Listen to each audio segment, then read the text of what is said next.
Le Conseil des ministres de mercredi dernier également a fait montre d'un certain regain d'intérêt que le gouvernement togolais montre à l'endroit de l'environnement.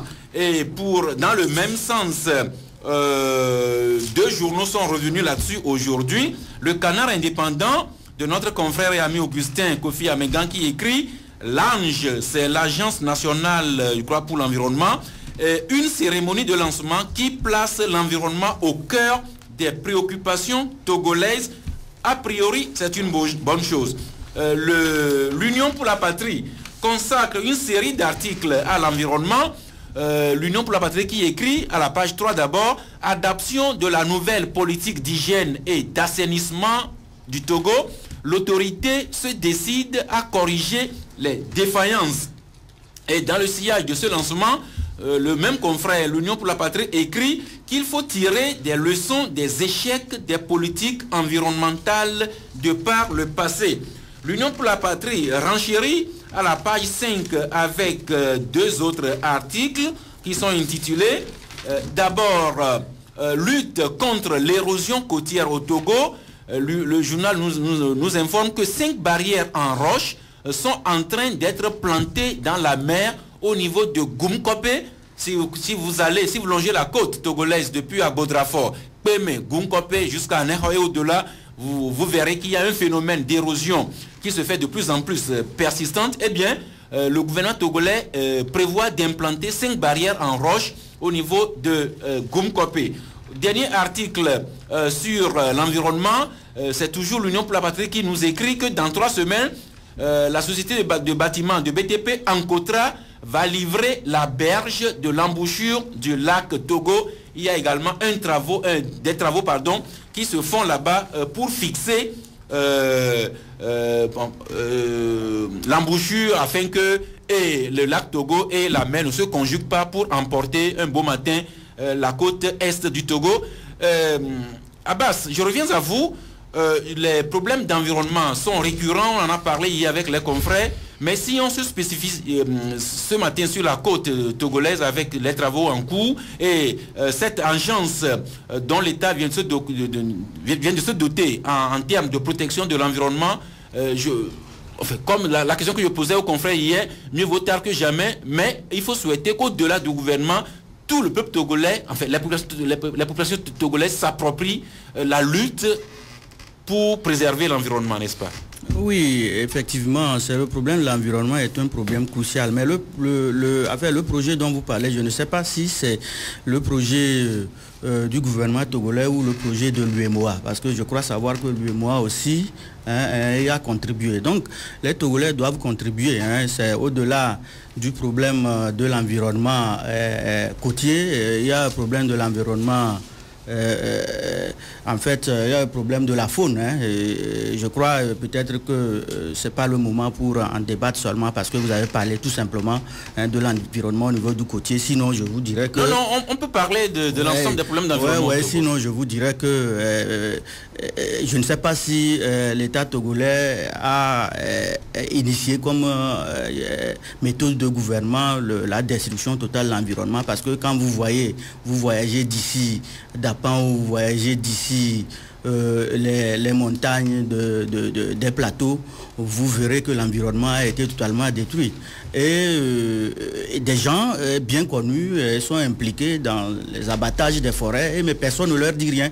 Et cela est symptomatique de l'état de l'impunité dans lequel on se trouve, parce qu'il n'y a pas une politique rigoureuse. Je peux comprendre que, au vu de ce qui s'était passé au temps de Cortou, on a pratiquement adopté une politique de répression qu'on ne veuille plus recommencer, mais je pense qu'il n'y a pas une politique d'environnement. Toujours ça a été des discours, mais on n'a pas mis la rigueur. Bon, si le gouvernement veut changer, d'accord, mais moi j'attends de voir. Merci à vous. Nous avons été rejoints par notre confrère Germain Pouli. Bonjour Germain. Bonjour Sassa. Alors, on peut dire qu'en principe, la lutte pour préserver l'environnement en termes de dotation du pays avec des parcs nationaux, voire même protéger les animaux, c'est une bonne chose. Seulement le problème, c'est la façon dont ça a été conduit sous feu Alphonse Samon Corto et un certain Narcisse Yomadjoua, c'est ça qui a fait problème, qui a porté beaucoup de préjudice à certaines populations. Mais aujourd'hui que le gouvernement revient à une nécessité de protéger l'environnement, le problème se pose sous deux angles. Un, il faut d'abord que le gouvernement dote cette agence-là de moyens nécessaires et suffisants. Et deux, il faut maintenant une politique de sensibilisation pour faire comprendre à toute la population togolaise le bien fondé de préserver l'environnement, quitte à nous imposer une certaine discipline. Ouais, je crois que c'est tout à fait cela, parce que généralement, les citoyens ne voient pas venir les problèmes de l'environnement. C'est beaucoup plus de l'Occident que ces cris d'alarme nous parviennent. Ici, quand on parle d'environnement, on voit un peu les salubrités, les ordures un peu en ville, on voit un peu l'érosion côtière, on voit un peu l'abattage des arbres, mais le phénomène est beaucoup plus complexe que ça. Et au Togo, il y a plusieurs ONG qui sont assez dans ces questions-là de protection de l'environnement. Mais pour revenir à la faune, j'étais la dernière fois à l'intérieur du pays, j'ai rencontré quelqu'un qui travaillait au parc Fazao. Et j'ai eu envie de visiter cela parce que c'est l'initiative d'un Suisse qui a quand même voulu à sa manière préserver la faune dans le secteur. Il m'a parlé d'un beau parc qu'il fallait visiter. Je n'ai pas pu le faire. J'espère que je pourrai le faire une autre fois. Mais aujourd'hui, plus que jamais, avant de nous laisser rattraper par les problèmes que l'Occident cherche aujourd'hui à résoudre, il faudrait qu'on prenne nos dispositions pour préserver l'environnement un peu dans sa globalité. Nous n'avons pas de sérieux problèmes environnementaux, c'est vrai, mais il faut très tôt... Mais si on y prête garde, on y court à grande vitesse. Il faut que très tôt, une politique soit adoptée, qu'elle soit assez visible et que la sensibilisation soit réelle au niveau des masses pour cette prise de conscience. Donc je pense qu'aujourd'hui, il faut que les Togolais s'approprient ce combat-là. C'est beaucoup plus de l'apanage de certaines ONG encore efficaces, mais dans l'ensemble de la population, on ne va pas venir le problème. Et je crois que si on se lève tôt, on pourra dévancer certains petits problèmes qui se poseront à l'avenir. Quelqu'un a dit que l'avenir appartient à ceux qui se lèvent tôt. C'est vrai que les problèmes de l'environnement, ce n'est pas aussi urgent, mais si on y prend garde, on risque d'avoir des problèmes sérieux. Il semble qu'en Haïti, il n'y a pratiquement plus des arbres de plus de 3 mètres. On ne voudrait pas en arriver là. L'environnement naturel, mais l'environnement humain, c'est très bien. Alors, le Togo a connu des problèmes en termes de violence politique. C'est pour ça qu'il a été mis sur pied la commission Vérité, Justice et Réconciliation qui s'attelle à sa tâche. Les temps nouveaux nous écrivent aujourd'hui, Réconciliation nationale, les audiences de la CVJR débutent le 16 août prochain. Nous avons eu l'honneur, le plaisir d'avoir un membre de la CVJR dans notre émission de lundi dernier pour en parler. J'espère que vous avez suivi. Et toujours sur l'environnement, Forum de la semaine, lui aussi, écrit aujourd'hui à la page 3 que fin de l'atelier d'échange d'expérience, la CVJR Togo, marraine de la CVR du Burundi. Oui, Jean-Paul Agbo a relaté. La dernière nouvelle, c'est que le Burundi a dépêché une mission chez nous ici au Togo et le Burundi veut se mettre à l'école de la réconciliation telle que la CVJR togolaise essaie de le faire. Mais d'ici là, nous avons un petit impératif à la technique.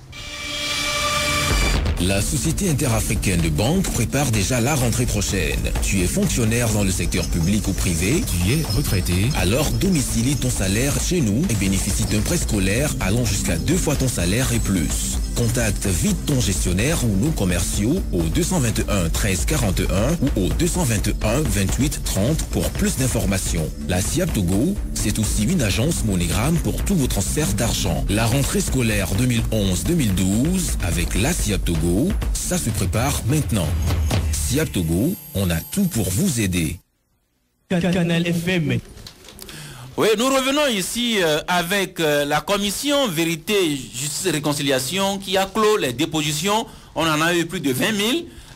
Il y a quelques semaines, les commissaires et leurs techniciens ont vu leur capacité renforcée dans le sens du démarrage imminent des audiences. Audience que les temps nouveaux nous annoncent pour le 16 août prochain.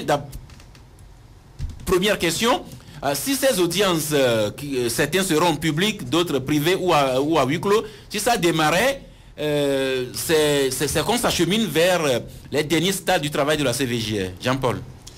Oui, il faut dire que sans faire preuve d'un optimisme béat, je fais partie de ceux qui espèrent que les travaux de la CVJR vont être concluants et permettent aux Togolais d'aller vers la réconciliation. Parce que moi j'ai l'habitude de dire que c'est pas Monseigneur Bariga qui va réconcilier les Togolais.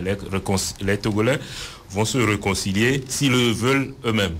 On ne peut pas obliger les gens à se réconcilier. Donc c'est d'abord une démarche qui doit être personnelle et collective. Donc les commissaires peuvent nous montrer la voie, peuvent montrer les voies qu'il ne faut plus emprunter pour que les problèmes qu'on a connus ne se reproduisent plus, mais ce n'est pas eux qui vont nous réconcilier, c'est nous-mêmes qui allons nous réconcilier. Et donc je fais partie, encore une fois, de ceux qui souhaitent que leurs travaux aboutissent. Et si à notre niveau, là où on se trouve, on peut participer à ce que cette commission connaisse un succès, on va pas se gêner pour le faire. Mais simplement par rapport à la venue de la délégation burundaise, je suis un peu surpris puisque la CVJR togolaise n'est pas encore allée au bout de son travail et on ne peut pas dire que leurs travaux ont été un succès.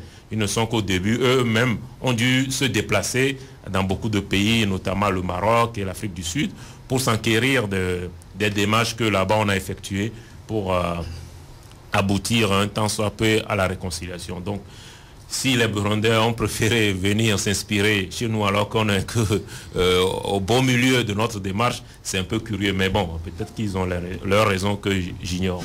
Alors, Abbas, Jean-Paul disait tantôt que la réconciliation sincère et totale requiert des investissements à la fois individuels et collectifs. Et Monseigneur Bariga, qui préside la CVJR, ne cesse d'en appeler à chacun de nous pour qu'on y contribue. Et ces derniers temps, Monseigneur Bariga en a appelé ouvertement à l'accompagnement dont la CVJR a besoin des acteurs, voire des leaders politiques. Est-ce que vous pensez, vous estimez que malgré les réticences qu'on a pu observer au début et un peu au cours du processus, la CVJR est en train de convaincre de plus en plus de personnes, notamment dans le sens des dépositions que les temps nouveaux nous annoncent pour le 16 août courant? Oui, le 16, on annonce des audiences publiques, mais je ne sais pas très bien comment ça va se faire. Mais seulement, Monseigneur a eu à le rappeler dès le début que le soutien de tous, y compris les acteurs politiques importants pour que cette œuvre soit un succès. Mais vous constatez avec moi que aujourd'hui, les deux principaux partis politiques, l'ANC et le CAR, ont émis des réserves. Si je veux être un peu plus clément, sinon ils se sont opposés catégoriquement à ce que fait la CVJR, tout simplement pour un certain nombre de problèmes que vous savez tous. Et ils ont parlé des membres même de cette commission. Il y a certains membres qui ont eu à participer à certains événements douloureux dans ce pays, et je ne sais pas si c'est ces membres-là qui seront les premiers à témoigner, parce qu'il y en a, si je peux citer peut-être certains, le chef Agokoli, il faisait partie de ces chefs-là qui lisaient des motions scandaleuse. Vous vous rappelez à l'époque les morts de la lagune, il y a eu beaucoup de choses qui ont été dites, et il y a eu Madame Tchangaï aussi pour une élection qui a eu lieu, et puis récemment vous avez Ahadji qui s'est illustré de la manière dont le professeur Ahadji. Le professeur Ahadji Donou qui s'est illustré de la manière. Je ne sais pas si ça va commencer par eux-mêmes, mais j'attends de voir, mais seulement je veux dire qu'à partir du moment où Monseigneur lui-même a reconnu que si tous les Togolais ne participent pas, ça ne marcherait pas. Je ne sais pas si le fait que les principaux partis politiques qui drainent une grande partie de la population ne soient pas consentants, je ne sais pas ce que ça va donner, mais attendons de voir. Mais vous avez cité deux noms, le chef Agokoli, Madame Wala Changai, dont le nom ferait gratter la tête à certaines personnes. Mais au-delà de ces personnes, mais la CVJR, après les 2 ans qu'elle est au travail, c'est plutôt un travail d'équipe. Est-ce que aussi bien le chef Agokoli que Madame Mawala Changai n'ont pas eu le temps de se fondre dans l'esprit avec lequel Monseigneur Bariga veut conduire les travaux à la CVJ? Oui, je dis qu'ils sont acteurs. Hein. Ils sont acteurs. Je crois que leur nom doit être cité quelque part parce que moi, j'ai vécu l'histoire parce que ça fait 20 ans que je suis dans cette profession. J'ai vu comment les gens se sont comportés. Mais je dis que les deux aussi doivent être entendus. Mais si ils sont membres et qui doivent être entendus, je ne sais pas comment est-ce que ça va se faire, c'est ce que je dis. Oui, à vous, Germain Pouli, je rappelle que la CVJR a déjà épuisé ces 2 ans réglementaires. Elle a même dû solliciter un sursis de 6 mois qui est déjà lui aussi longuement entamé. Ça veut dire que nous acheminons de plus en plus vers la fin du travail de la CVJR, mais les réticences ont encore la peau dure, rien que à écouter un peu au-delà des mots de notre confrère Abbas Mikaïla. Bon, non, moi je ne vois pas les choses de cette manière parce que quand on voit déjà le nombre de personnes qui ont eu à faire des dépositions, de l'avis de ceux qui observent généralement ce genre de processus, ils ont reconnu que c'était un nombre de dépositions assez satisfaisant. Je rappelle qu'on a eu plus de 20 000 voilà, dépositions. Et donc ça témoignait quand même de l'intérêt des Togolais de participer à ce processus qui doit forcément aboutir à l'éclatement de la vérité afin que justice soit rendue et que la réconciliation puisse être entamée. Je crois même qu'au départ, quand on a nommé Monseigneur Bariga à la tête de cette commission, certains avaient contesté.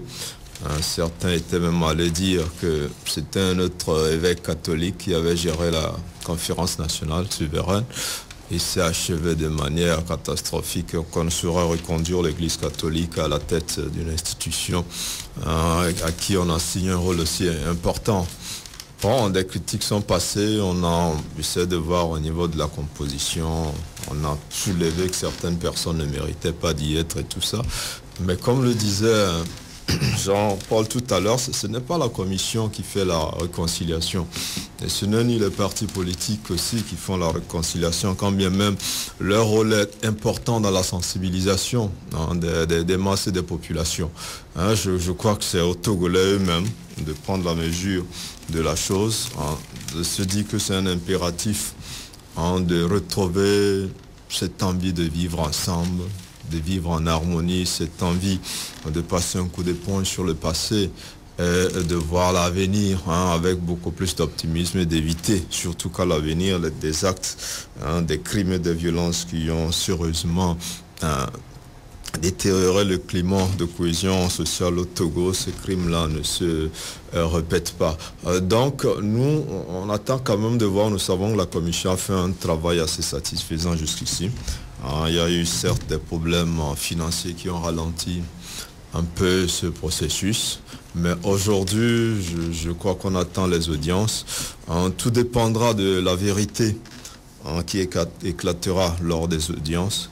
Tout dépendra de la sincérité de ceux-là qui auront à demander pardon, le présumé auteur de toutes ces violences et autres violations. Et tout dépendra surtout aussi de l'attitude des victimes qui voudront peut-être pardonner ou pas. Et puis, il faut dire aussi que les réparations, quoi qu'on dise, pourront aider un peu à la facilitation de ce processus. Je sais qu'il y a des pertes irréparables dans ce qui a été fait depuis 1958 jusqu'à 2005, mais je crois que si les Togolais le souhaitent, on pourra déjà commencer cette réconciliation. Je crois que la réconciliation, ce n'est pas un processus auquel on va atteindre immédiatement. Peut-être nous allons faire une réconciliation imparfaite, Mais les générations qui vont venir, si elles s'imbriquent un peu dans ce processus qui est entamé, pourront donc un jour arriver à avoir un peuple beaucoup plus réconcilié que celui d'aujourd'hui. Merci à vous.